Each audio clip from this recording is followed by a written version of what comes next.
ഈ പറയുന്ന തരത്തിൽ ഒരു ഭാഗം സാധാരണഗതിയിൽ അങ്ങനെ കൊടുക്കാൻ പാടില്ലല്ലോ.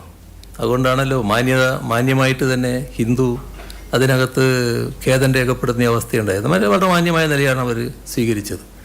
ഏതെങ്കിലും ഒരു ഭാഗം കിട്ടിയാൽ ആ കിട്ടിയതിൻ്റെ ഭാഗമായിട്ട് ഞാൻ പറഞ്ഞതായിട്ട് കൊടുക്കാൻ പാടുണ്ടോ?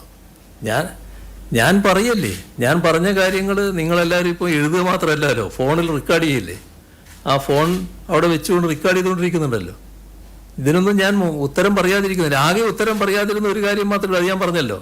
ഈ അൻവറിൻ്റെ കാര്യം വന്നപ്പോൾ അത് ഉത്തരം പറയാൻ വിഷമിച്ചതുകൊണ്ടല്ല, ദീർഘമായിട്ട് പറയേണ്ടതാണ്. നേരത്തെ ഞാൻ ദീർഘമായി പറഞ്ഞിട്ടുണ്ട്, അതുകൊണ്ട് പറയുന്നില്ല എന്നാണ് ഞാൻ പറഞ്ഞത്. അപ്പോൾ അതുമായി ബന്ധപ്പെട്ട് അവർ തമ്മിലുള്ള കാര്യങ്ങൾ എന്താണ് നടന്നതെന്ന് എനിക്ക് കൃത്യമായിട്ട് പറയാൻ പറ്റില്ല.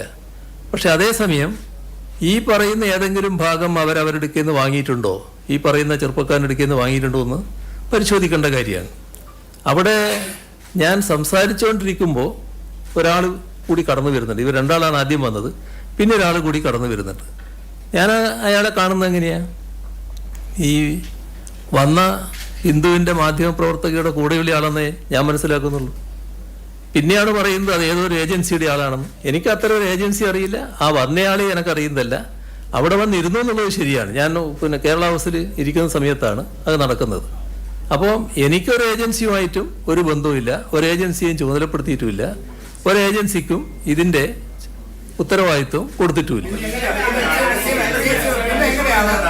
പിന്നെ എങ്ങനെയാണ് ഈ സെപ്റ്റംബർ 13 ഈ ഏജൻസി തന്നെ ഈ അങ്ങി പറഞ്ഞ കാര്യങ്ങളെ പറ്റി പത്രക്കുറിപ്പ് അവിടുത്തെ മാധ്യമങ്ങൾക്ക് നൽകുന്നത് എങ്ങനെയാണ്? അപ്പൊ അവരെങ്ങനെയാണ് ആ ഒരു പത്രക്കുറിപ്പ് ഈ മലപ്പുറവുമായി ബന്ധപ്പെട്ടും ഈ സ്വർണ്ണക്കടത്തുമായി ബന്ധപ്പെട്ട് പിടികൂടി സർക്കാരിന്റെ നടപടികൾ വിശദീകരിക്കുന്ന ഒരു വാർത്താക്കുറിപ്പ് സെപ്റ്റംബർ 13 തന്നെ അവിടെ മാധ്യമങ്ങൾക്ക് ഈ കേസ് എന്ന് പറഞ്ഞ ഏജൻസി നൽകിയിട്ടുണ്ട്. അതപ്പോ ആരാണ് അവരെ ചുമതലപ്പെടുത്തിയിരുന്നെങ്കിൽ?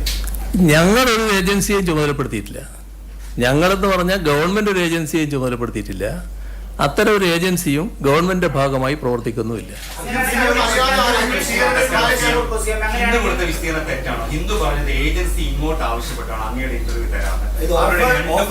നിങ്ങൾ തമ്മിലുള്ള മാധ്യമങ്ങൾ തമ്മിലുള്ള പോരിന് എന്നെ ഇടയാക്കരുത്. നിങ്ങൾ ആ വഴി സ്വീകരിക്കരുത്. ഹിന്ദുവിനെ പറ്റി ഞാൻ പറഞ്ഞു, ഹിന്ദു മാന്യമായ നിലപാടാണ് സ്വീകരിച്ചത്. നിങ്ങളാണെങ്കിൽ സ്വീകരിക്കില്ല. ആ മാന്യമായ നിലപാടെന്ന് പറഞ്ഞാൽ അത് ചെയ്യാൻ പാടില്ലാത്തതായിരുന്നു. മുഖ്യമന്ത്രി പറഞ്ഞ കാര്യങ്ങൾ, മുഖ്യമന്ത്രി പറയാത്ത കാര്യങ്ങൾ ഉൾപ്പെടുത്തിയത് ശരിയായില്ല എന്ന് തന്നെ അവർ വ്യക്തമായി പറഞ്ഞിട്ടുണ്ട്. അത്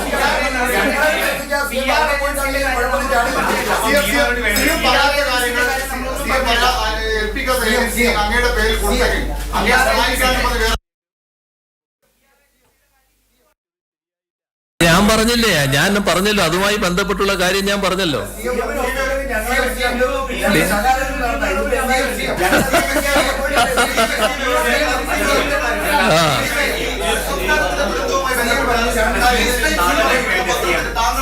അഭിമുഖം കൊടുത്തിരുന്നു ഖലീജ് ടൈംസ് എന്ന് പറഞ്ഞാൽ. അത് വളരെ ശ്രദ്ധയാകർഷിച്ച ഒരു അഭിമുഖമായിരുന്നു.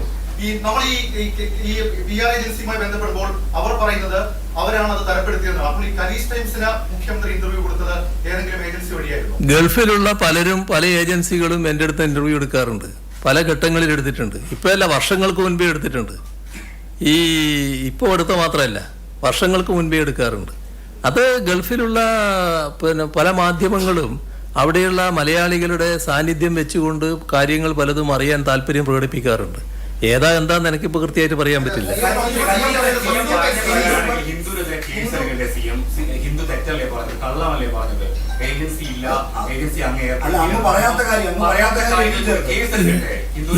ഇത് ഞാൻ പറഞ്ഞല്ലോ, ഞാൻ കൃത്യമായി പറഞ്ഞല്ലോ അതിന്റെ കാര്യങ്ങൾ. അതിന് അവരും മാന്യമായ നിലപാടെടുത്തല്ലോ.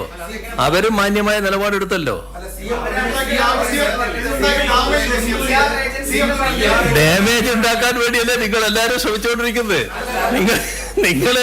നിങ്ങൾ എത്രമാത്രം ഡാമേജ് എനിക്ക് ഉണ്ടാക്കാൻ പറ്റുമെന്നാണല്ലോ നിങ്ങൾ നോക്കിക്കൊണ്ടിരിക്കുന്നത്. ആ മോഹത്തോടു കൂടി തന്നെ നിങ്ങൾ നിൽക്കുന്നതേ എനിക്ക് പറയാനുള്ളൂ. അതുകൊണ്ട് മാത്രം ഡാമേജ് ആയി പോകുന്ന ഒരു വ്യക്തിത്വമല്ല എനിക്കുള്ളത് എന്നത് ആവർത്തിച്ച് വ്യക്തമാക്കാൻ ഞാൻ ആഗ്രഹിക്കുകയാണ്.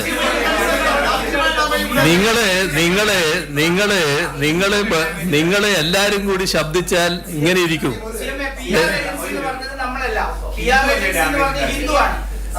ഏത് ഹിന്ദുവിന്റെ എഡിറ്റർക്ക് ഒരു കത്ത് നൽകുന്നു. അതെ, അതിന് മറുപടി എന്നുള്ള നിലയിലാണ് ഈ PR ഏജൻസിയുടെ പേര് തന്നെ പരാമർശിക്കപ്പെടുന്നത്. അവരാണ് ആ പേര് പരാമർശിച്ചത്. അതെ, അതിനാണ് ഞങ്ങൾ വ്യക്തമാക്കുന്നത്. അത്തരം ഒരു അത്തരമെന്നല്ല, ഒരു PR ഏജൻസിയും ഞങ്ങൾക്ക് ചുമതലപ്പെടുത്തിയിട്ടില്ല. ഞങ്ങളുടെ ഭാഗമായിട്ട് ഒരു PR ഏജൻസിയും പ്രവർത്തിക്കുന്നില്ല.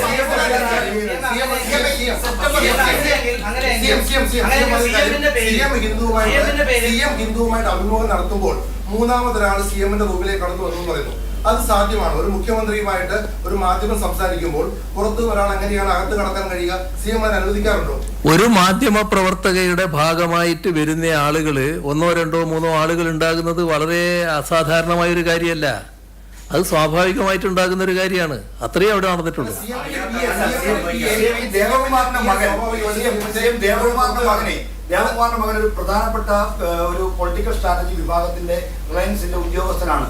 അങ്ങനെയൊക്കെ വ്യക്തിപരമായി അറിയുന്ന ആളായിരിക്കും. പക്ഷെ അദ്ദേഹത്തിന്റെ കൂടെ വന്ന ആളും ഒരു കേസ് എന്ന് പറഞ്ഞ ഒരു ഈ PR സ്ഥാപനത്തിന്റെ ഹെഡാണ്. അപ്പോൾ ഇവർ രണ്ടുപേരും കൂടി വരുന്ന ഒരു ഇന്റർവ്യൂ തരപ്പെടുത്തി കൊടുക്കുന്നതാണ് ഹിന്ദുവിന്റെ വിശദീകരണം. അതിനെക്കുറിച്ച് എനിക്കറിയില്ല. എനിക്കറിയാവുന്ന കാര്യം അതാണല്ലോ നിങ്ങളുടെ അടുത്ത് എനിക്ക് പറയാൻ പറ്റുക.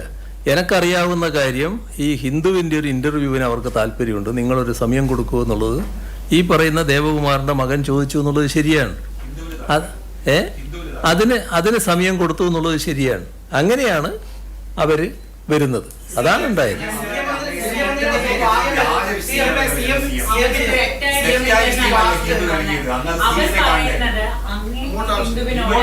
സംസാരിക്കാൻ താല്പര്യമുണ്ട് എന്ന്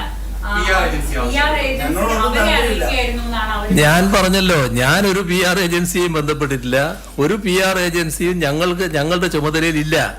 ഞങ്ങൾ ചുമതലപ്പെടുത്തിയിട്ടുമില്ല. നിങ്ങൾ പറഞ്ഞല്ലോ പൈസ കൊടുത്തത് എത്രയാണ്. ഒരു പൈസയും ഞങ്ങൾ ഒരു ഏജൻസിക്കും കൊടുത്തിട്ടുമില്ല. ആകെ ബന്ധപ്പെട്ടത് ഈ പറഞ്ഞ നമ്മുടെ ദേവകുമാറിന്റെ മകനാണ്. അയാൾ ഇങ്ങനെ ഒരു ആവശ്യം ഉന്നയിച്ചപ്പോൾ അത് സമ്മതിച്ചിരുന്നുള്ളത് ശരിയാണ്. അതിന്റെ ഭാഗമായിട്ടാണ് ഇന്റർവ്യൂ നടന്നത്.